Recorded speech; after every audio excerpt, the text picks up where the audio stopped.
કેમ છો વિદ્યાર્થી મિત્રો? આજે આપણે આપણા કોર્સની અંદર 7મું ચેપ્ટર જે યામ ભૂમિતિ એ આપણે સ્ટાર્ટ કરવાના છીએ. આમ જોઈએ તો યામ ભૂમિતિ જે છે એ આપણે ધોરણ 9 ની અંદર પાયાની વસ્તુથી શીખી ગયા છીએ. તો યામ ભૂમિતિ જે છે એ કયા બેઝ ઉપર આખું પ્રકરણ દર્શાવવામાં આવ્યું છે એના વિશે થોડીક આપણે પ્રસ્તાવના જોઈએ. તો સૌથી પહેલા તો આપણે આલેખ કે જે આલેખ પત્ર ઉપર આપણે ભૌમિતિક નિરૂપણ કરીએ, અને આ નિરૂપણ છે એ આપણે બહુપદી સ્વાધ્યાયમાં પણ કરેલું હતું, એટલે કે બીજું ચેપ્ટર. અને ત્રીજું ચેપ્ટર જે આપણું હતું દ્વિચલ સુરેખ સમીકરણ યુગ્મ, આમાં પણ આપણે આ આલેખન કરેલું હતું. તો યામ ભૂમિતિ છે એના કુલ 4 માર્ક છે. 4 માર્કની અંદર જોઈએ તો 1 માર્કનો એક પ્રશ્ન આવશે, જેમાં વિકલ્પ ખાલી જગ્યા 1 માર્કની અંદર જે વસ્તુ આપણે દર વખતે હેતુલક્ષીમાં કરીએ છીએ એમાંથી કોઈ પણ વસ્તુ આપણને પૂછી શકે, એમાં સૂત્ર પણ આવી જાય. અને 3 ગુણનો એક પ્રશ્ન આપણને પૂછાય કે જેની અંદર ઓપ્શન આપવામાં આવશે, એટલે કે અથવામાં આપવામાં આવશે, અને આમ થઈને કુલ 4 ગુણનો આખું સ્વાધ્યાય આપણને આપવામાં આવ્યું છે. હવે યામ ભૂમિતિની થોડીક સામાન્ય વાતો આપણે કરીએ, પછી એના સૂત્ર અને દાખલાઓ તરફ આગળ વધીએ. તો સૌથી પહેલા તો યામ ભૂમિતિ આખું પ્રકરણ છે એ કઈ રીતે અસ્તિત્વમાં આવે છે, શું કામે આ દાખલાઓ આપણે ગણવા જોઈએ. ઘણી વખત આપણને પ્રશ્ન થતો હોય કે આ વસ્તુ છે આપણને ક્યાં કામમાં લાગવાની છે. તો આગળ જતા જે આપણને સાયન્સની અંદર અમુક ચેપ્ટર્સ આવશે એની અંદર આ યામ ભૂમિતિ, પછી બાંધકામની અંદર ત્રિકોણમિતિનો ઉપયોગ આપણે જોતા હોઈએ છીએ, એવી રીતે આ યામ ભૂમિતિ છે એ વ્યવહારિક દાખલાઓ સાથે આપણે સમજશું. તો જે આડી લાઈન જે છે એને આપણે એક્સ અક્ષ કહીએ છીએ, અને ઊભી લાઈન જે આપણને દોરવામાં આવી છે એને વાય અક્ષ કહેવાય. બંનેના છેદ બિંદુને 0 નામ આપીએ. અહીંયા સામાન્ય 2-3 વસ્તુ આંકડાકીય માહિતી આપી અને તમને સમજાવું. તો 1, 2 અને 3 એવી રીતે સંખ્યા રેખામાં જેમ ડાબી બાજુ જાય માઇનસ, એવી રીતે અહીંયા પણ માઇનસ આપણે કરી શકીએ, નીચે માઇનસ આવી શકે. તો એક્સ અક્ષ અને વાય અક્ષ આ બે આપણને અક્ષ આપવામાં આવેલા હોય. હવે આ બંને અક્ષ ઉપરની વાત કરીએ આપણે, તો માની લો કે કોઈ એક જગ્યાએ આપણે બિંદુ દર્શાવ્યું કે એક્સ અક્ષ ઉપરથી આપણે અહીંયા 3 લઈએ, વાય અક્ષ ઉપરથી અહીંયા આપણે -3 લઈએ, તો એક બિંદુ અહીંયા આગળ લઈએ 3 અને -3, અને બીજું બિંદુ આપણે એવું સિલેક્ટ કરીએ કે એક્સ અક્ષ ઉપર 0 અને વાય અક્ષ ઉપર 3. આ બંને બિંદુઓને આપણે નામ પણ આપી દઈએ. સૌપ્રથમ તો પહેલા આપણે એને જોડી દઈએ, એટલે આપણને અંદાજ આવે કે આ એક રેખાખંડ જેવું સ્વરૂપ બનાવે છે. આ બિંદુને નામ આપણે આપી દઈએ એ બિંદુ, આનું નામ આપણે આપી દઈએ બી બિંદુ. તો યામ ભૂમિતિ જે છે એ આપણને આપણા આલેખ પત્ર ઉપર આવેલા કોઈ પણ જગ્યાએ આવેલા 2 બિંદુઓ કે 3 બિંદુઓ કે પછી 4 બિંદુઓ, 3 બિંદુઓ હશે તો ત્રિકોણ બનશે. આ 2 બિંદુઓને આપણે જોડી દીધા છે તો રેખાખંડ બને છે. ક્યારેક આની અંદર વચ્ચે એક બિંદુ આપવામાં આવશે, આપણે ડિટેલમાં બધી વસ્તુની વાત કરશું. તો આ 2 બિંદુઓ વચ્ચેનું જે અંતર છે એ અંતર કેટલું થાય એના વિશેનો આપણે અભ્યાસ કરવાનો છે. આલેખ પત્ર ઉપર આપણે ડાયરેક્ટ તો સ્કેલ મૂકીને કઈ જોઈ નથી શકવાના કે ચાલો માપી લીધું સેન્ટીમીટર થી કે કેટલું અંતર થયું છે, પણ આ બંને યામાક્ષો ઉપરથી, યામ બિંદુઓ ઉપરથી આપણે આનું અંતર મેળવવાનું થાય. બીજી થિયરીની વાત કરીએ આપણે કે x અક્ષથી કોઈ બિંદુના અંતરને x યામ અથવા તો કોટી કહે છે. માની લ્યો કે આ A બિંદુ છે અને B બિંદુ, તો x અક્ષથી એનું અંતર કેટલું છે એને આપણે જોઈએ તો એને x યામ કહેવાય. એટલે કે જે આગલી વાત કરું છું, આ કૌંસમાં પેલો દેખાડે છે અંક, એને x યામ કહેવાય અથવા તો કોટી કહેવાય. એવી રીતે આમાં x યામ આવ્યા છે તો આમાં x યામ તો છે જ, જે શરૂઆતમાં આગળ આપે છે. કૌંસની અંદર કોઈ પણ જગ્યાએ તમને બિંદુ આપવામાં આવે, માની લ્યો કે અહીંયા હું આપું 1/2 અને -5, તો આને x ના યામ કહેવાય અને અલ્પવિરામ પછી આપ્યા છે એને y અક્ષના યામ કહેવાય. એટલે પેલું બિંદુ x નું હોય હંમેશા, બીજું બિંદુ હોય છે y નું. આટલી વસ્તુ આપણે ખાસ યાદ રાખશું. ચરણની વાત આપણે અગાઉ પણ કરેલી છે કે કયા ચરણ કેવી રીતે બનતા હોય. તો આ છે પ્રથમ ચરણ. આ બધું રિપીટ કરીએ છીએ આપણે 9મા ધોરણનું, જેથી કરીને આ ચેપ્ટર આપણે સરળતાથી સમજી શકીએ. x અક્ષ ઉપર આપણે પ્લસની સંખ્યા હોય, y અક્ષ ઉપર પણ આપણને પ્લસની સંખ્યા મળે. પછી જે બીજું ચરણ જોવા મળતું હોય એની અંદર શું હોય, તો પહેલા x નું જ આવે, તો એમાં પહેલી સંખ્યા માઈનસ હોય, y અક્ષની બીજી સંખ્યા જે લેવામાં આવે એ હોય પ્લસ. પછી ત્રીજું ચરણ, ત્રીજા ચરણમાં x અક્ષ અને y અક્ષ તો બંને માઈનસ જોવા મળે. અને છેલ્લું જે છે એ ચોથું ચરણ આપણે કહીએ, તો ચોથા ચરણમાં x અક્ષ પ્લસ આવશે અને y અક્ષ માઈનસ આવશે. તો આ રીતે અત્યારે થોડીક ડિટેલ મેં તમને કઈ આપી, ફરીથી રિપીટ કરી દઉં. આપણા આલેખની અંદર 4 ચરણની વાત કરી. આડી લાઈનને x અક્ષ કહેવાય. ખાસ આ યાદ રાખી લેજો, ઘણા વિદ્યાર્થી હજી આમાં પણ ભૂલ કરે છે. x અક્ષ x ડેશ જે સાઈડમાં દર્શાવ્યા છે માઈનસ જે બાજુ આવતા હોય ત્યાં જ આવશે.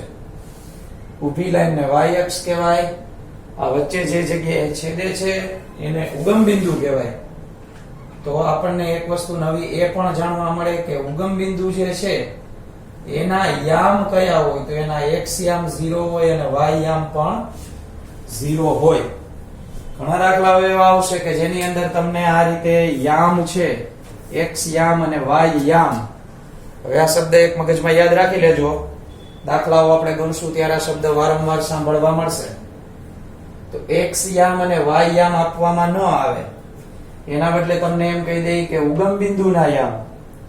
તો આપણે જાતે સમજવું પડે કે ઉગમ બિંદુના યામ એટલે 0 0 બંને આવે. x અક્ષ પણ 0 અને y અક્ષ પણ 0, એટલે બરોબર વચ્ચે અહીંયા જે ચોકડી પડે છે ત્યાં. તો આ થઈ આની થોડી ઘણી સામાન્ય સ્વરૂપની વાત થઈ, બરાબર. એમાંથી તમે આને મુદ્દા સ્વરૂપે લખવું હોય તો આ રીતે લખી શકાય.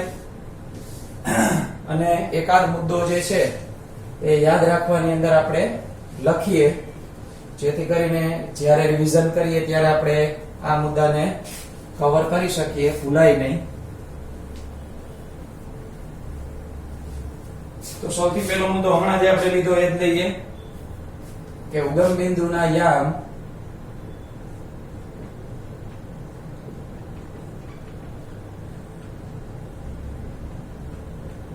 ઝીરો ઝીરો હોય. બીજો એક મુદ્દો આપણે અગત્યનો યાદ રાખવાનો છે, તો એ આ રીતે આવશે: x અક્ષ પરના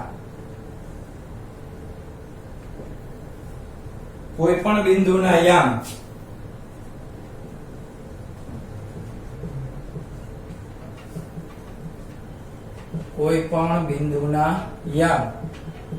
x0 મળે. આ વસ્તુ હમણાં હું તમને સમજાવીશ શું કહેવા માંગે છે તે. અને આનાથી ઊંધું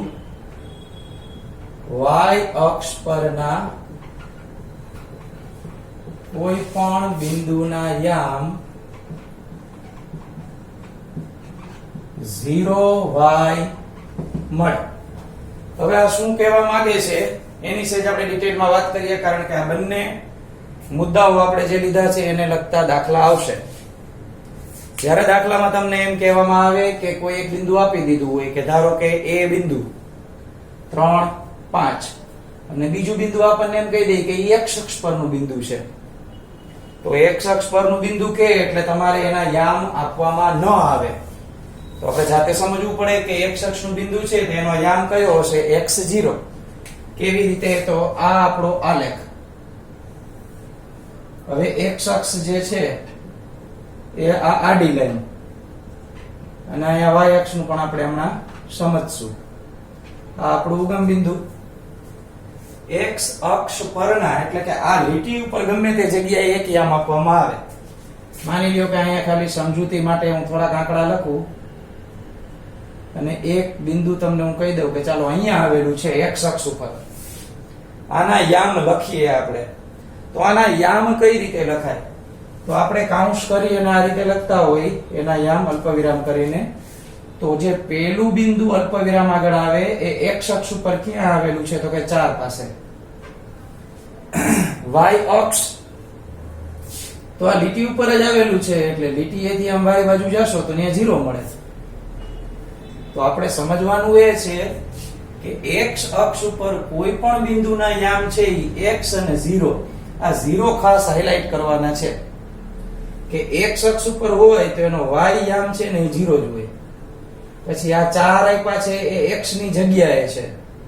પછી x ની જગ્યાએ હું અહીંયા લખું તો માઈનસ માં આવે. અહીંયા 4 1 પણ આવે 2 પણ આવે. પણ એક વસ્તુ એ સમજવાની છે કે x અક્ષ પરનું બિંદુ હોય એટલે એનો y યામ છે એ હંમેશા 0 મળે.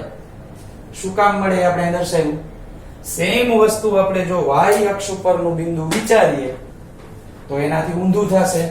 માની લ્યો કે અહીંયા 5 આવેલા છે અને એના ઉપર એક બિંદુ મેં અહીં કર્યું. હવે આ 5 ઉપરનું બિંદુ આપણને કોઈ એમ કે આનું લખો તો કઈ રીતે થશે? તો આના યામ આપણે લખવા હોય તો x અક્ષ ઉપર જોઈએ તો ત્યાં 0 છે, y અક્ષ ઉપર 5. તો આ 0 છે બંને એને આપણે હાઇલાઇટ કરવાના છે. x અક્ષ હોય તો એનો y યામ 0 હોય, y અક્ષ હોય તો એનો x યામ 0 હોય. આ યાદ રાખી લેજો. સમજૂતી સાથે મેં તમને કીધું એટલે કઈ એને ગોખવાની જરૂર નથી. ત્યાર પછી આપણે જોઈએ તો આની અંદર આપણું પહેલું સૂત્ર આવે છે અંતર સૂત્ર. તો અંતર સૂત્ર શું કરે છે એના વિશે આપણે માહિતી જોઈ લઈ કે કેવી રીતે અંતર સૂત્ર આપણને ગણતરી કરાવી અને જવાબ અપાવે. તો હમણાં મેં તમને સૌથી પહેલા જ શરૂઆતમાં આલેખ દોર્યો ત્યારે a અને b એવા બે બિંદુઓને જોડી અને રેખાખંડ દોરીને બતાવ્યો. તો આ રીતે આલેખની અંદર મેં તો અત્યારે નાના નાના બિંદુઓ લીધા હતા 3 અને 4 સુધીના. આમાં ગમે એટલો મોટો આલેખ દોરી શકાય. -25 થી છેક તમારે +36 સુધી આવા બિંદુઓના યામ આપણને આપેલા હોય તો એનું અંતર પણ તમે આ અંતર સૂત્ર જે આપણે લખશું એના મદદથી લખી શકો. તો અંતર સૂત્ર માટે આપણે કોઈ યાદ રાખવાની વિગતો નોંધી લઈ. અહીંયા આગળ જે સમજૂતી લખું છું એ બુકમાં લખવાની છે. કોઈ પણ બે બિંદુ કોઈ પણ બે બિંદુઓ A અને B વચ્ચેના અંતરને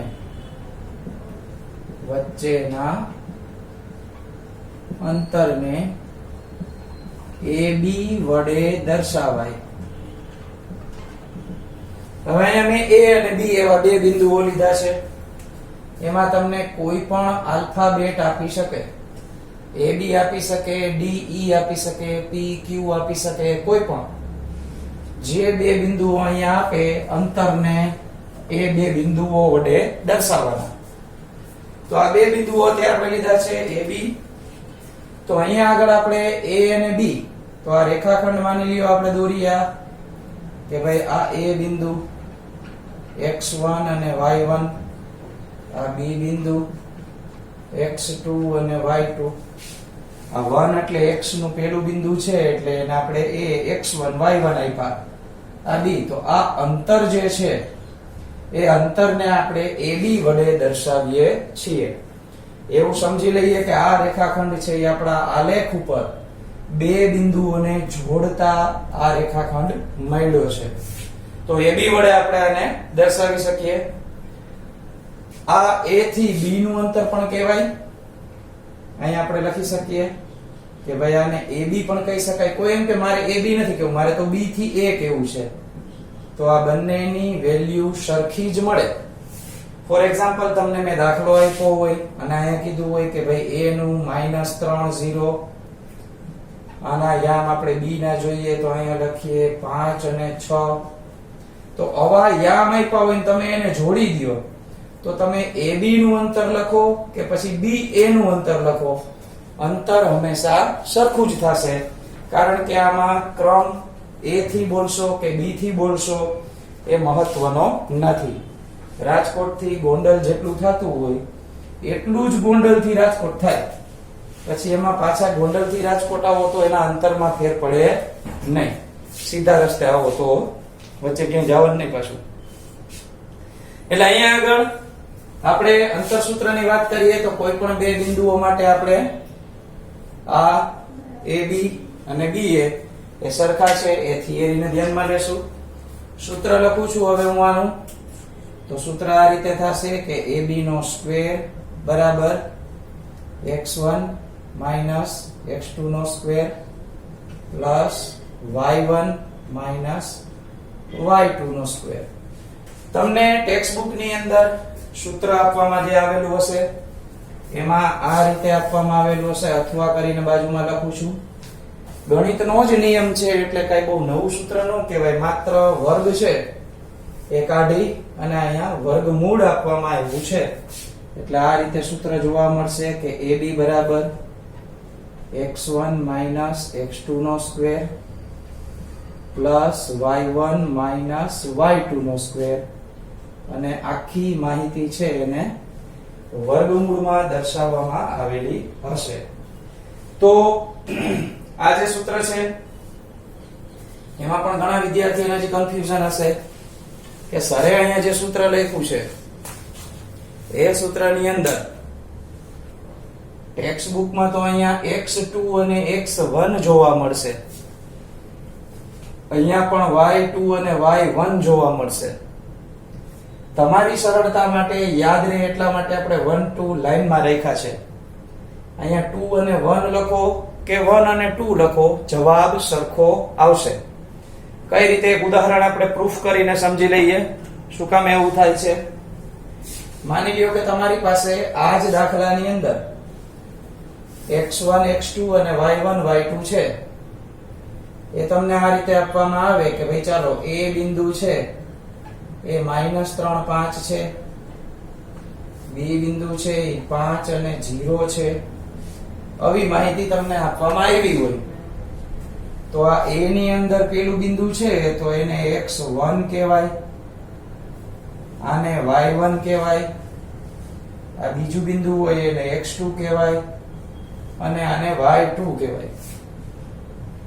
આપણે સૂત્રમાં ફેરફાર કરીને જોશું એટલે તમને ખ્યાલ આવે કે 1 2 લખીએ કે પછી 2 1 લખીએ, જવાબમાં કાંઈ ફેર પડશે નહીં. કઈ રીતે જોતા જઈએ તો અહીંયા સૂત્ર છે x1 અને x2.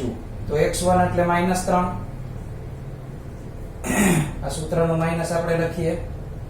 x2 એટલે છે 5.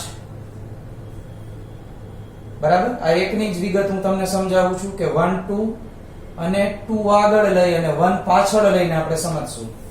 તો અત્યારે આ સૂત્ર લખ્યું છે એવી રીતે 1 2 લખ્યા છે અહીંયા. તો 5 અને 3 નો સરવાળો થશે -8 અને અહીંયા મળે એનો વર્ગ આપણને 64. તો આ સૂત્ર મુજબ આપણે ગણતરી કરી તો આપણને 64 મળ્યા. હવે 2 અને 1 આડાઅવળા કરી નાખું છું. તો પહેલા x2 લઈએ આપણે તો પહેલા 5 આવે, ત્યાર પછી આપણે લઈએ સૂત્રના માઈનસ,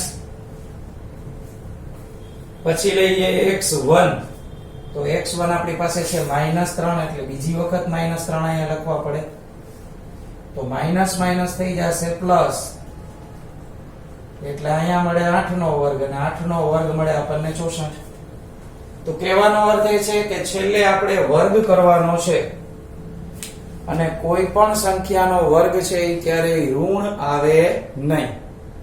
એટલા માટે આપણે અહીંયા x1 અને 2 અહીંયા આમ લખીએ કે 2 અને 1 લખીએ, જવાબમાં કાંઈ ચેન્જ થશે નહીં. તો આ રીતે તમે ટેક્સ્ટ બુક નું સૂત્ર જે છે એ મુજબ પણ લઈ શકો અને આ રીતે 1 2 પણ લઈ શકો, એમાં કાંઈ ફેર પડશે નહીં. સમજૂતીની અંદર હજી થોડીક ડિટેલ છે એ આપણે સમજવાની બાકી છે. સૂત્ર શરૂ કરતા પહેલા આટલા પાયાની વિગતો જોઈ લેવી. હજી આ એક જ સૂત્ર આવ્યું છે. નેક્સ્ટ લેક્ચર ની અંદર વધારાના સૂત્ર લખશું. આ બધી જ ડિટેલ છે એ યાદ રાખી લેવાની છે, જેથી દાખલાની અંદર વધારે તકલીફ પડે નહીં. તો આવતા લેક્ચર ની અંદર આપણે આ બધી ડિટેલની હાઇલાઇટ આપશું અને અહીંથી આગળ નવી સમજૂતી કરાવશું.